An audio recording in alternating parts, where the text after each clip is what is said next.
Our next speaker is Marissa Plaza. Marissa's a PhD researcher. She's been looking at SCAD and cardiac rehabilitation, and Beat SCAD have supported Marissa in having Debbie and Harriet both participating in a kind of advisory group position, and also just putting the word out about the research to help with recruitment and everything. So we're excited now to have an update on the status from Marissa. Thank you so much. Thank you so much to Beat SCAD trustees for the invitation to speak. It's really an honor to be here today. As Beck said, you have been such an amazing support for me during these 3 years of my PhD, and of course the SCAD community that also contributed to my study. So thank you so much, and I'm happy to share some of the findings of one of my studies. The title is Understanding the Lived Experiences of SCAD Patients. To start with a background, experience in SCAD can significantly impact the physical, emotional, and social aspects of SCAD patients. There is a lack of evidence describing the experiences of SCAD patients, especially at the different stages of their recovery. Therefore, the aim of my study was to explore those lived experiences following their diagnosis, how they were managed, and also their long-term recovery. 31 participants took part in 4 semi-structured online interviews that explored their physical health, their mental well-being, and also social aspects and their experience in cardiac rehabilitation. Participants were recruited very early in their recovery, up to 3 months after having their SCAD diagnosis, and they were followed up from baseline until 1 year of having been diagnosed with SCAD. So the results, there were 5 main themes that I identified for this study about the lived experiences of SCAD patients, which were mental well-being, physical activity and physical health, cardiac rehabilitation, healthcare professionals, and information. In the first theme of mental well-being, participants discussed experiencing anxiety and fear, especially when having chest pain or also when learning that there could be a risk of SCAD recurrence. Some participants also experienced low mood and depression. They were also shocked of having had a heart attack when they don't have the traditional cardiovascular risk factors or when there's no history of cardiovascular disease in their family. Other participants felt isolated with their diagnosis, especially when healthcare professionals don't know much about it. There's lack of information, and also for having a heart attack when most of their lives they have led a healthy lifestyle. Other participants were stigmatized for having a heart attack. They were perceived as unhealthy by others. And they felt a sense of unfairness as well. As I mentioned, for after leading a healthy lifestyle, they still got a heart attack. I would like to share with you one of the quotes that I got from this team. A participant said, "Emotionally and psychologically, it's deeply impacted me because I didn't know about SCAD. I had no idea that as a healthy, physically fit, I don't drink, I don't smoke. I've been a vegetarian or a vegan for the past 35, 40 years. I really take care of myself, and then this happened that has thrown me. And the fact that there's a recurrence possibility, it's just, I really have a sense of my own human frailty."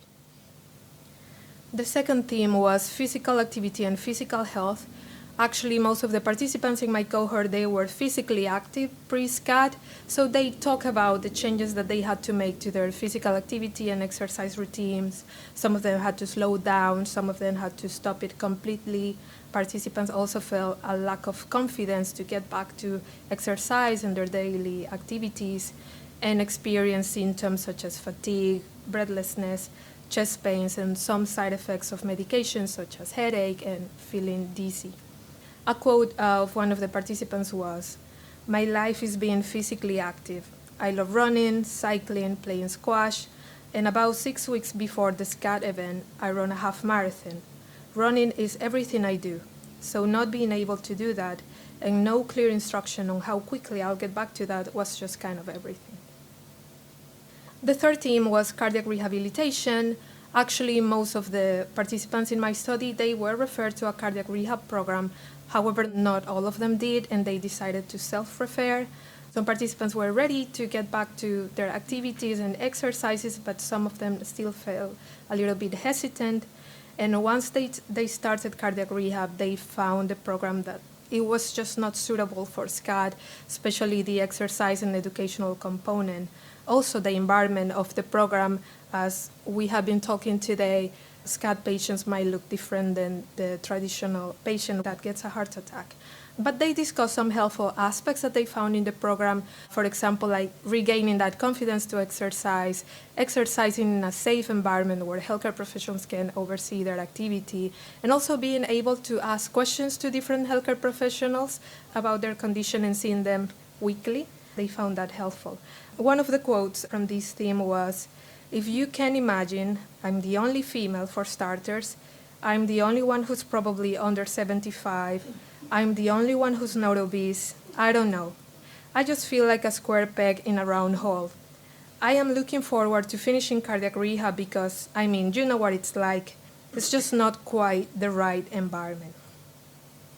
The fourth theme was healthcare professionals. Participants did perceive a lack of knowledge of SCAD in healthcare professionals. They talk about them being dismissive towards their concerns and also feeling frustrated with the medical response, which they felt was like, take this bag of drugs and go home. SCAD also being treated as a traditional heart attack. Some participants experienced delayed diagnosis, and overall they felt unsupported by their healthcare provider.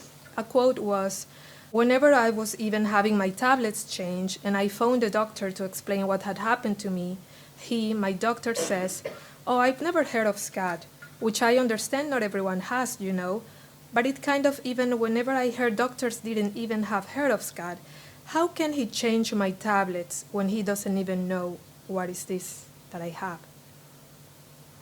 And the last theme was information. Participants discussed how frustrating it is to have to deal with a condition where there's just not much information about. They received some discrepancies in information from different healthcare professionals or information unrelated to SCAD, which left them with not knowing what to do to optimize their recovery and led them to finding information by themselves online. A quote was, "It's so frustrating because so little relatively is known about SCAD and what causes it. And I've asked so many questions, but people say, well, that's just not known yet. That's just an unknown, so that's frustrating." To conclude, SCAD patients clearly experience mental and physical deterioration, and they will require long-term support. Healthcare professionals seem to have a significant lack of awareness of SCAD. Therefore, training and better provision of advice for patients is really necessary. Thank you so much.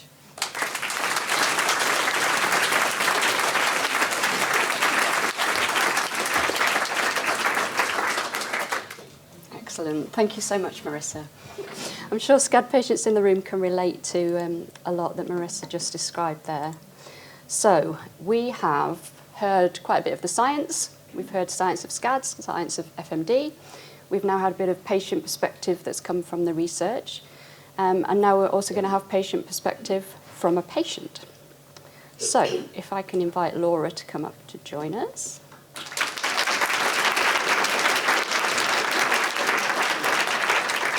Hi, I'm Laura Locke. That's not my date of birth, obviously. That's the date of my SCAD, 29th of January 2024. I'm so incredibly honoured to speak to you all today and tell you just a tiny part of my story. It's also an enormous relief to speak to people that I don't have to explain what SCAD is. It's not scab, spontaneous. Anyway, you get it. I'm honoured and terrified in equal measure, largely because over the last 18 months, I've met very few people who have had SCAD, and now I'm standing in front of a room full of people who get it. I'm so grateful to tell you my story and to be here to tell my story, and I'm so aware that every story is different, so I'm looking forward to hearing some of your stories as the day progresses, but I do hope that there's something in mine that resonates with you. So I strongly believe that there is a before and an after with any major health event, but especially with SCAD. So this was my before, completely terrible photo of me. I don't know why I chose that one. But on the right there is the day before my SCAD. We live in Whitstable on the North Kent coast. That's my husband Tim and my then 6-year-old son Rafe. As a family of 4, we were out doing the community beach clean. It was a nice sunny Sunday, pretty innocuous. We went to Dunelm, we went to Morrison's. as you do, before our new car decided to break down at a Starbucks drive-through. The kids had the mother of all meltdowns. I found it quite difficult to not blame that moment and not blame my kids. We'd been through an enormously stressful time as a family. And that evening, over a glass of red, I looked at my husband and I said, "What next?" And then the universe handed me their trump card. So, talking of awful photos, after a horrendous 20-hour ordeal in Medway Hospital where nobody knew what was happening, I remember going for yet more bloods because they couldn't believe my troponin levels were so high. A nurse ushered me in and closed the curtain, and I looked at her and I said, "Do they think I'm having a heart attack?" And she said, "I couldn't possibly tell you, I'm not a doctor." And that was the first time it really hit me that this massive trauma was happening, and life before, it was never going to be the same. So I look back on my 5 days in St Thomas's Hospital, where I was then transferred, with a sort of sense of weird nostalgia. I'm not sure whether it was because I was under constant surveillance, so I felt in this really safe bubble, or whether I was completely inappropriately in denial and masking everything with humour, which I did. It was terrible. I remember laughing so much with my ward mates because a porter had walked past me as I was being wheeled to X-ray, and he said, "You're so beautiful. Look at you, you're radiant." And I went, "Thank you very much." I don't know, I laughed so hard because firstly, I've never felt less sexy in my life. And secondly, because I realised that working on the cardiac ward, he probably had quite slim pickings. I must have brought the average age down of the ward by a good 30 years. Geraldine in the bed opposite me would set me walking challenges every day. I'd shuffle off and try and get my 800 steps in my very lovely pink robe. So strangely, I still have 2 pairs of my hospital socks at home that I pad around in, and it gives me this sense of comfort. But just like that, I was sent packing into a world that I felt so disconnected from being wheeled everywhere, watched everything I did, not being able to go to the toilet without a heart monitor on. Suddenly, I was out on the South Bank. And it seemed such a distant memory from my old life, the National Theatre, restaurants, busy pubs, the London, and the life that I loved so much, and I felt I was broken beyond repair. Tim, my husband, and I got an Uber back to his parents' house, and I sobbed the whole way. The journey was an hour, and the grieving process had begun. So I felt so lonely. So lonely. I couldn't articulate to anyone how it felt for my busy, plate-spinning world to have come tumbling down. And yet the world kept on turning, and I was just expected to find a different place in it. Everybody, and I mean everybody, had something to say. I genuinely don't think I had my heart attack because I drank too much Costa. Someone described my heart attack as a bump. "Oh, you've had a bit of a bump in the road, haven't you?"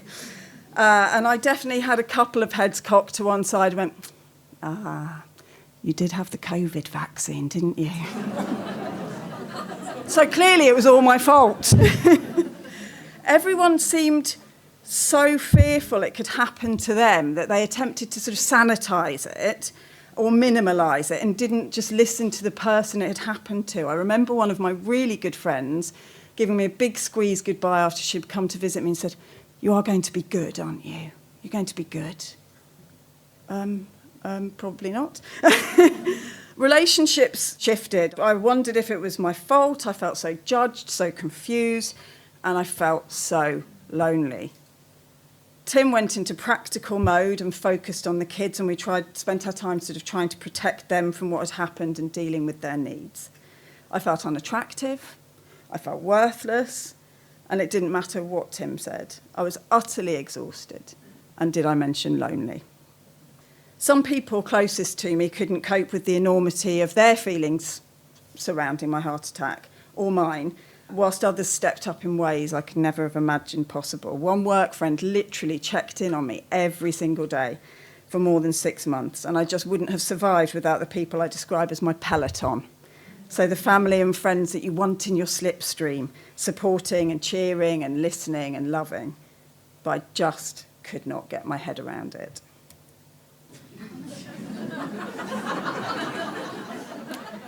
I think that says it all. So began rebuilding the new me. It took a while. My career as a busy director of learning and education specialist in a busy secondary school was in tatters. All 4 of us were camping out in one bedroom whilst we tried to renovate a house. Some people turned their back on me completely, but I knew deep down that I was really lucky, and there was so very, very much to live for, even if I needed to go about it slightly differently. And I had to find positivity and purpose in the chaos. And that's my purpose right there, Alexis and Rafe.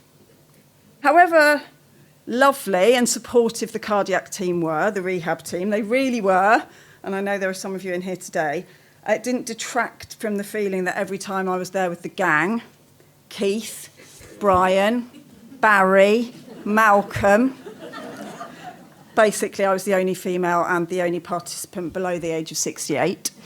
It was like an out-of-body experience. I'd run races, juggled a million things in my life day to day, and now I was being asked if I wanted to attend meetings to discuss how much fat there was in a slice of cheese and how to lower my cholesterol that wasn't actually high. So whilst it was a great support and it was lovely to go there and have that to sort of focus on every week, it wasn't fit for purpose. So I had to reframe how I saw my physical goals. So rather than running a PB half marathon in March, it was just about getting around it in one piece and not just running it, but doing it with 6 of the best people in the world and raising nearly £4,000 for Beat SCAD.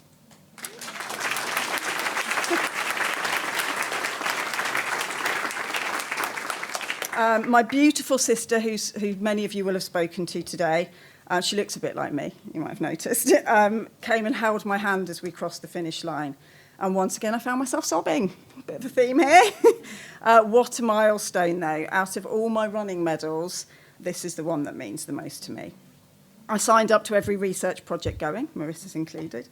I loved the feeling of purpose and giving back, and I found it fascinating to hear about other people's experiences and understand more about my physiology. I began to love swimming even more. It gave me the most incredible headspace and time to reflect. I joined my local cricket club. Got this real sense of belonging, camaraderie, and yet more incredible people that I met. I did question everything to begin with. Am I doing too much? Am I not doing enough? Am I obsessively checking my heart rate? But I couldn't live my life in fear or constant anxiety. I knew it was better to be doing something than nothing at all. So I got to know my new self, and I began to see opportunities rather than limitations. I had a bit of a horrible time with work. I'm not going to dwell on it, but I did rush back way too soon, admittedly. It was less than 2 months after I'd had my heart attack that I walked into my school. Everyone knew someone who'd had a heart attack, but no one knew how it felt to be so incredibly vulnerable. And because it had happened at the school, I think there was that element of sort of PTSD, that feeling of being where it had happened. I struggled to advocate for myself, but I was so desperate to feel useful and wanted and return to routine and to feel normal. I felt as though I'd lost my identity, but what I didn't realise is probably the SCAD heart attack gave me a pause to reflect and develop a new sense of identity and get my priorities right. My situation was completely mismanaged. Occupational health were dumbfounded by how I was treated. Mismanaged expectations, unreasonable demands, and a complete lack of understanding. I looked okay, but I was constantly exhausted, dizzy, depressed, side effects of medication. My mental health was suffering, my heart rate was all over the place. And on top of this, I now had 0 confidence and felt like a burden. My occupational health referred it up to physician level. They escalated it, but that report wasn't read, let alone the action points acted on it. And I never once had a conversation with HR. This was my recovery journey, how I thought it would look. Nice linear line. Every day you get a bit better, don't you? Take some steps in the right direction and, everything's going to be okay. But the reality was a bit more like that. There are times I have felt completely derailed. There are times I've felt like I'm nailing it, I'm smashing life, and then just completely derailed. There have been times I've gone into self-destruct. There are times that I've just wanted to sleep and not face the world. But there has been one constant, and I'm sure you'll all agree, and that is hope. I am so incredibly grateful for the people in this room and what the Beat SCAD community has given me. The people who have shared their stories of hope, who have given me hope, and who have shown their vulnerability when they felt hopeless. It is hope that binds us all together, and it's hope that has helped on the darkest of days. Dostoevsky wrote, "To live without hope is to cease to live." I did this video for you at the top of Ben Nevis, but due to the 60-mile-per-hour gusts of wind, you wouldn't enjoy the sound quality. So basically, I'm rambling a bit here, saying that life has been so up and down, but standing on the top of the world, the highest point in the UK, it was definitely an up. It was something I just did because I wanted to do it. I wanted to thank the Beat SCAD community from the top of Ben Nevis, and I wanted to thank the doctors and researchers and nurses for helping us make sense of it all. I definitely also apologised at one point for wiping snot on the back of my glove. It's very cold. I think we put pressure on ourselves to suddenly have it all figured out. We have had a huge health scare, and we've got to live for today and remember every day is precious. I know I, for one, was definitely, when I arranged with Sarah to do this talk, going to be 2 stone lighter when I spoke to you today. I was going to be back on the career ladder and have all my shit figured out, but it's not what it's all about. You know that. After a lot of work, a lot of tears, some therapy, some amazing experiences and some difficult times, I've realised I'm okay with not having all the answers. So many positives have come out of my SCAD journey. What an incredible community we're part of, what wonderful people I've met. My therapist has called my newfound attitude God complex, where you realise you could not be here anymore, so why not climb the mountain, turn your back on the toxic relationship, have a conversation with a lady in Sainsbury's about SCAD for 20 minutes, even though you're late for your kid's swimming lesson. I am thankful for more time with my kids, the opportunity to give back, and for the things I'd never have done in my life pre-SCAD, like today. We're all a work in progress, and I am forever changed by my SCAD. But I have begun to realise one thing, and that's it's the flaws that make us human and more beautiful, and it's the cracks and the scars that bond us. So the ancient Japanese art of kintsugi, some of you might have heard of, celebrates exactly this. Broken pottery is bonded back together, repaired using powdered gold, and the joins emphasise the beauty of imperfections and highlight the scars with visible gold seams. At my last appointment with Anju at Glenfield Hospital, she showed me my scar on a scan that will forever be etched on my heart, and she said, "It's quite a souvenir you've got there." I mean, I said a souvenir's go, I'd rather have had a mug or a lanyard, but hey. Scars and all, I'm beginning to think the after me isn't so bad after all. And thank you from the bottom of my ever so slightly damaged heart for listening today. I'd like to leave you with some words from the great Joni Mitchell. But now, old friends, they're acting strange. They shake their heads and tell me I've changed. Well, something's lost, but something's gained in living every day. I've looked at life from both sides now. Thank you.